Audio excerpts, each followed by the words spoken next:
Hello छोड़ो, हरे कृष्णा बोलो। ये देवरानी और ये जेठानी। हमारी वीडियो आपको पसंद आए तो लाइक, सब्सक्राइब एंड शेयर। तो चलिए आज हम बनाते हैं वाइट वाला ढोकला, जो कि हमारे यहाँ का फेमस रेसिपी है। बहुत अच्छा टेस्टी लगता है। तो इसकी रेसिपी देखते हैं। तो सबसे पहले हम चावल ले लेंगे, कच्चा वाला चावल। 2-3 घंटा इसको पानी में भिगा के रख देंगे। उसके बाद से 1 कटोरी सूजी ले लिए हैं और 1 बड़ा चम्मच दही है और नमक डाल के, पानी डाल के हम इसको अच्छा से एक पेस्ट बना लेंगे। अच्छा से इसको हमको पीस लेना है। तो देखिए कितना अच्छा सा पीस लेना है, ज़्यादा पतला नहीं करना हमें। और इस पर हम क्या करेंगे, इनो एक ऐड कर देंगे। इनो को भी इसी में डाल के एक बार हमें सिर्फ घुमा लेना है, ज़्यादा नहीं हमें घुमाना है, बस एक बार घुमाएंगे। और इधर एक मोल्ड ले लेंगे, इसको बनाने के लिए हम बेक करेंगे इसको।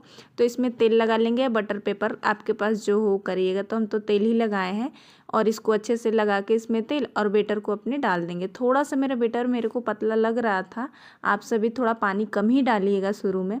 और इधर हम रख दिए थे कढ़ाई भी। तो देखिए हमारा पानी गर्म हो गया, थोड़ा सा ही पानी रखेंगे। और चाहे आप तो यहाँ पे नीचे कुछ रख सकते हैं, नहीं तो ऐसे भी चलेगा। मेरा थोड़ा सा गैप था, इसके लिए मैं नहीं रखी हूँ।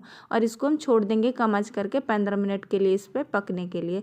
और 15 मिनट के बाद देखेंगे तो बीच में मैं चेक की थी, तभी थोड़ा कम हुआ था, अभी बाकी था, थोड़ा थोड़ा कच्चा था। तो इस और 5-6 मिनट के लिए छोड़ देंगे कि ताकि अच्छे से हमारा ये पक जाए। तो मैं 5 मिनट के बाद खोल के देखी थी, तो देखिए कितना अच्छा सा हो गया था। मैं ढकी थी तभी इस पर थोड़ा सा लाल वाला मिर्चा का पाउडर डाल दी थी, इससे अच्छा लगता है देखने में और टेस्ट भी अच्छा लगता है।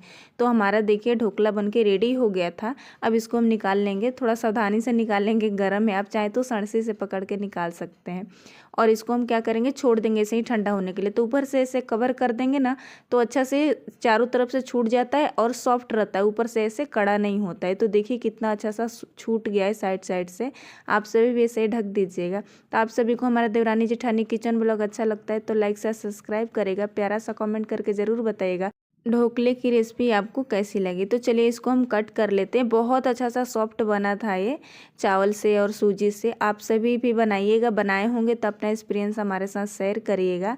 तो इसको कट कर लेंगे और कट करके इस पर हम तड़का लगाएंगे। तो ये बहुत टेस्टी लगता है। हमारे यहाँ कहीं भी शादी पार्टी में जाएंगे तो आपको ये नाश्ता में मिलता ही है, बहुत अच्छा लगता है खाने में। तो हमारा ढोकला बहुत अच्छा सा पका भी था और इसमें मस्त जाली पड़ा था, बहुत अच्छा सा एकदम हो गया था। तो इधर रख देंगे तड़का पैन और इसमें डालेंगे थोड़ा सा हम तेल और इसमें राई डाल के हम तड़का लगा लेंगे। यहाँ पर कड़ी पत्ता भी डाल सकते हैं पर नहीं है, अभी तो मैं नहीं डाली थी। जब हमारा सरसों तड़क जाएगा तो हम अपने ढोकले को ऊपर चारों तरफ ऐसे डाल देंगे। इसमें चीनी नहीं ऐड करते हैं, मीठा ही अच्छा लगता है। तो चलिए अब हम प्लेट में लगाते हैं और नाश्ता के लिए ले चलते हैं। तो देखिए हमारा ढोकला बन के रेडी है, एकदम सुपर टेस्टी बना था। और इसके साथ चटनी कोई भी आप अपने मनपसंद की बना सकते हैं, बहुत अच्छा जालीदार बना था। तो आप सभी बनाएं और खाएं, घर में है।